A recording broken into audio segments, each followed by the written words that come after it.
بتعاني من التصبغات والاسمرار وما عم تلاقي حل، تعبتي من استعمال كريمات وخلطات وما عم تستفيدي شي، بنصحك انه تجربي هاي الخلطة ورح تكتشفي الجمال الحقيقي وتودعي كل شي اسمه اسمرار وتصبغات وتستمتعي ببشرة صافية بدون مشاكل وعيوب، بشرة بيبي. ومن أول الفترة رح يبين معكم الفرق. شو هي الخلطة ومكوناتها؟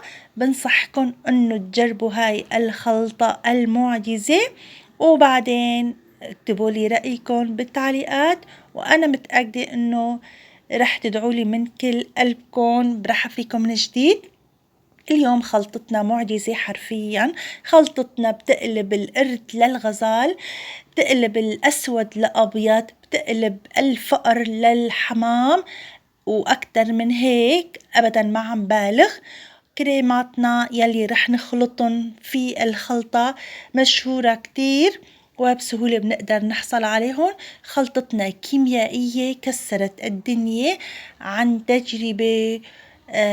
أنا عم أنقلكن الخلطة، فإذا مليتي من التصبغات وبدك وصفة كيميائية سريعة المفعول، بنصحك انه تجربي هاي الخلطة. ابدا ابدا مانك خسرانة، وبالعكس رح تغير حياتك ونفسيتك.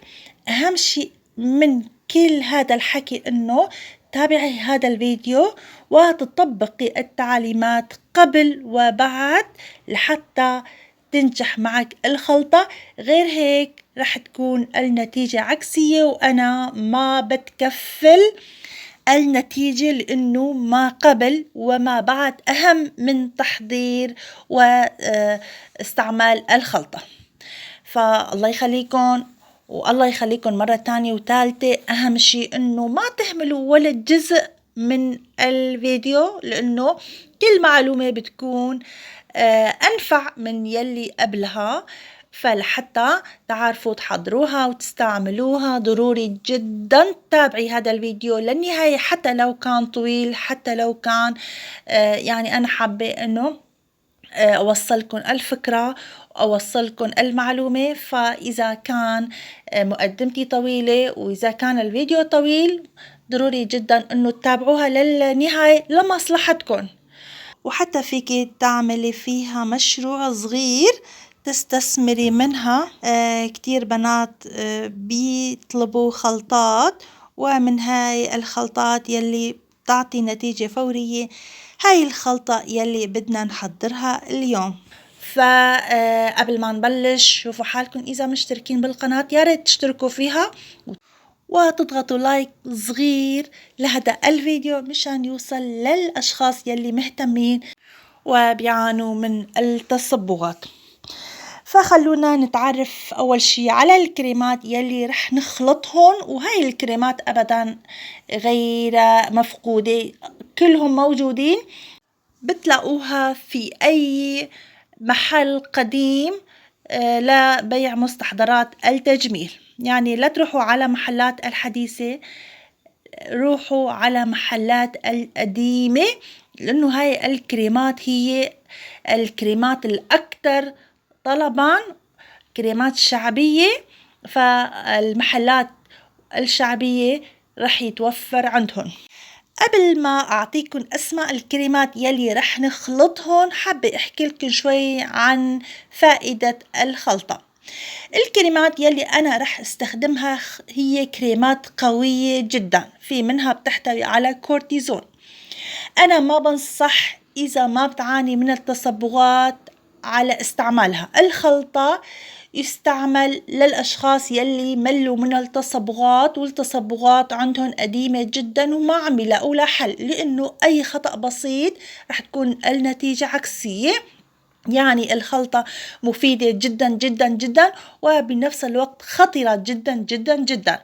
فإذا أنت مستعدة أنه تكوني قدها، اخلطيها وجربيها. كما أنه الخلطة مكلفة نوعا ما. إذا بتعاني من التصبغات والإسمرار في بشرتك وصارت مر عليها سنين ما عم تلاقي لها حل، استعملتي جربتي ما خليتي شي، ما عم تستفيدي شي، هون بإمكانك تستعملي الخلطة. وطبعا يكون عمرنا فوق 15 سنة، وأثناء استعمال الخلطة يفضل أنه يكون الطقس بارد، وهاي الفترة أنه ما عندنا مشاوير، ما عندنا طلعات وفوتات، لحتى قدر الإمكان نستفيد منها، لأنه أثناء استعمال الخلطة البشرة رح تتقشر تقشير مرعب، فمو كل العالم تقدر تتحمل. يعني أحيانا بشوف بنات بيعملوا خلطات وفجأة أو بيعرفوا إنه عندهم مناسبة عندهم فبيحتاروا، ووحدة تروح على حفلة مناسبة يكون وجهها مشوه، يعني مشكلة كتير كبيرة. شوفي حالك إنه خلال شهرين ما عندك مناسبات حفلات، والمشاوير البسيطة فيك تروحي تجي، يعني ما كتير بيأثر، لأنه في كتير ممنوعات لازم نمتنع عنها أثناء استعمالها. فمثل ما حكيت يكون عمرنا فوق 15 سنة، ما منعاني من أمراض حساسية، ما منعاني من جفاف شاد شديد، ما عم نعاني من الوردية. وطبعا ممنوع للحوامل ولا المرضعات، وبإمكان الرجال كمان استعمالها، ويستعمل الخلطة للبشرة وللجسم، ولا يستعمل للمناطق الداخلية. لما بدنا ناخد الكريمات يعني حصلنا عليهم، ضروري جدا انه ناخد معهم كريم طبي مخصص لترميم ومعالجة الحروقات، لانه اعراضها الجانبية بتشبه اعراض الحرق تقريبا. فخلونا نتعرف على اسماء الكريمات يلي رح نخلطهم. اول كريم هو كريم بولي، وهذا كريم مشهور كتير، بتلاقوها عند اي خبير او بياع لمستحضرات التجميل، مشهور كتير ويستعمل كتير في خلطات الكيميائية، وكمان يستعمل فردي لأنه كريم فعال. من عيوبه أنه بيحتوي على كورتيزون، لكن إذا عرفنا نستعملها صح فما إلها أضرار. وطبعا دائما لما ما عم نلاقي حل بكريمات الفردية فهون ضروري جدا أو بنضطر نستعمل كريمات حتى لو كان موادها ضارة. برجع بقول موادنا أغلبيتها تحتوي على كورتيزون ويستعمل للحالات القصوى. تاني كريم رح نستخدمه هو كريم إيديال، وهذا كمان يعني كريم إيديال وبولي هم أصدقاء، يعني طلعوا مع بعض، انتجوا مع بعض ومستمرين مع بعض، وهن يعني وكأنه توأم. أي مكان بتلاقي بولي بتلاقي إيديال. وإيديال يستعمل كمان فردي لمعالجة حب الشباب وآثارها، وبتفتح البشرة بشكل سريع. الكريم الثالث يلي رح استخدمه هو كريم بسكويت، وهذا كمان كتير مشهور لتفتيح الجسم، ويستعمل دائما في خلطات التفتيح والتقشير. الكريم يلي بعده هو كريم موهاكس بليس، هذا الكريم كمان مخصص لتقشير البشرة، كريم فعال ومشهور.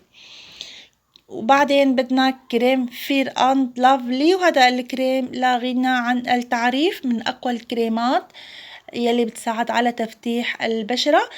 وكمان رح نضيف كريم كيلي، وهذا الكريم كمان دائما بنلاقيها مع هدول الكريمات.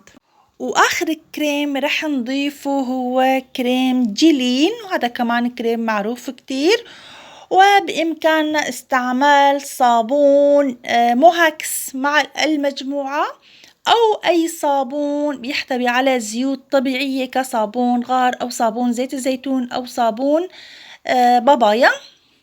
حتى لو توفر صابون إيديال كمان بيساعد على تنظيف البشرة. هدول الكريمات ضروري جدا نأمنهم مع بعض. فينا نستغني عن كريم جيلين، لكن البقية لازم تكون مع بعض. ملاحظة كتير مهمة وأساسية هو إنه ضروري جدا تكون الكريمات أصلية 100%، لحتى تعرفوا الكريمات الأصلية رح حط روابط بعض كريمات كيف نعرف الأصلي في رابط الوصف لحتى ما تتخربطوا. هلا رح نحكي بالمقادير. رح ناخد من بولي نص عصارة، من إيديال نص علبة، من بسكويت مجموعتين أو عبوتين. رح ناخد من موهاكس بليس نص عصارة، من فيران لافلي نص عصارة، ومن كريم جلين نص عصارة، وكريم كيلي رح نحتاج لعبوتين. أما كريم جلين كمان رح ناخد نص عصارة. هدول الكريمات كلهم بدنا نفضيهم بمرطبان معقم ونظيف، نخلطهم بعصاية عود خشبي معقم نظيف، ونخلطهم أكتر من نصف ساعة لحتى نعرف إنها صارت قوام واحد وما في تكتلات. هدول هن الكريمات وهاي هي المقادير. هلا يلي هو الأهم هو طريقة الاستعمال، وهاي الخطوة كتير كمان أساسية ومهمة. بعد ما كانت أمورنا تمام وما في أي مانع يمنع أنه نستعمل الخلطة، نغسل بشرتنا ونجففها ونستعمل الخلطة على بشرتنا أو على الجسم، أي منطقة تحتاج التقشير، وننتبه أنه ما نقرب الخلطة حول العين وحول الفم أبدا أبدا. أول يوم نخليها نصف ساعة، لأنه في أنواع من البشرات ما بتتحمل أي شيء، فإذا من أول نصف ساعة ما تحملتوا وفي احمرار شديد فهون بتكون الخلطة ما ناسبتكم. رح تقولوا طيب أنا بعد ما خلطت هاي الكريمات كلها وكلفت هذا التكاليف، معقول أرميها؟ لحتى ما يصير معك هالشي، ضروري جدا أول مرة تاخدي من كل الكريمات نقطة بحجم حبة البازليا وتخلطيهن مع بعض وتحطيها على بشرتك. إذا الأمور كانت طبيعية يعني حكة كتير بسيطة، فهون بتكون الكريم أو الخلطة ناسبتك. بينما إذا ما تحملتي وما قدرتي تكملي، فورا اغسلي بشرتك واستعملي كريم لمعالجة وترميم الحروقات. فبعد ما خلطناها وأمورنا كانت تمام، أول يوم بدنا نخليها نص ساعة أو ساعة كاملة، وبعدين بدنا نغسل بشرتنا. أول شي نشيلها بالفوطة أو قطعة كلينكس ونغسلها بصابون الزيتي، وبعدين فورا نستعمل كريم يلي جبناها مع المجموعة أو مع الكريمات، ونضل نستعملها كل 3-4 ساعات مرة. تاني يوم ما بدنا نستعمل أي شي غير كريم المرطب، وطبعا لما بدنا نطلع لبرا ضروري جدا نستعمل كريم واقي شمس. بعدين فينا نخلي الخلطة على بشرتنا لمدة ساعتين، وبعدين يعني نستعمل الخلطة 3 مرات فقط في الأسبوع. إذا كان أول أسبوع أمور طبيعية وفي احمرار بسيط وحكة بسيطة، فيكن بالأسبوع الثاني تخلوها للصباح. فبعض من الأشخاص من تاني الاستعمال بتبلش البشرة تحمر شوي شوي، فعادي جدا. في بعض من الأشخاص يمكن بعد ثالث من الاستعمال، يعني بشرة عن بشرة بتختلف. تاني أسبوع بدنا نخليها للصباح 3 مرات في الأسبوع على هذا الشكل. راح تشوفوا أول شي إنه البشرة صارت حمراء، بعدين عم وكأنه شي راح يطق، وشوي شوي راح تشوفوا إنه البشرة عم تجدد حالها، في قشور، في احمرار. ما تخافوا، شوي شوي اللون الأحمر راح يتحول للون بني، ما تخافوا. أهم شي حمايتها بكريم المرطب يلي حكينا عنه، وأثناء الخروج استعمال واقي شمس. بعد تقريبا شهر هاي القشور رح تخلص. لما تشوفي إنه القشور كثيفة ومزعجة فيكي تتخلصي منها بالمقص، أبدا ما تشديها. رح تكون شوي في حكة، احمرار، مزعج. لا، ضروري جدا إنه تتحملي هذا الألم وهذا المنظر، لأنه الخلطة خلطة كيميائية وقوية. شوي شوي رح تشوفي القشور تخلصت وعم يطلع جلد جديد. وبعض من المناطق ما تقشرت. المناطق يلي تقشرت ما عاد تستعملي الخلطة عليها، فقط على المناطق يلي لسه ما تقشرت. بعد ما تخلصتي من القشور نضل نستعمل كريم المرطب يعني لشهر كامل كل ليلة. ودائما نستعمل كريم واقي شمس يكون طبي، وحتى نحافظ على النتيجة ضروري جدا نستعمل واقي شمس دائما وأبدا صيفا وشتاء. ورح تشوفوا انه لون بشرتكن اختلفت، صارت احلى، صافية، بدون مسامات، بدون تصبغات، بدون اي من نوع من الاسمرار والبقع. وها هي كانت الخلطة، ها هي طريقة التحضير والاستعمال، وهاي هي كانت قواعدها. بتمنى انه ما تهملوا ولا اي جزء من التعليمات. وصلت للنهاية. اذا عجبكم الفيديو اضغطوا لايك. شكرا كتير لكم.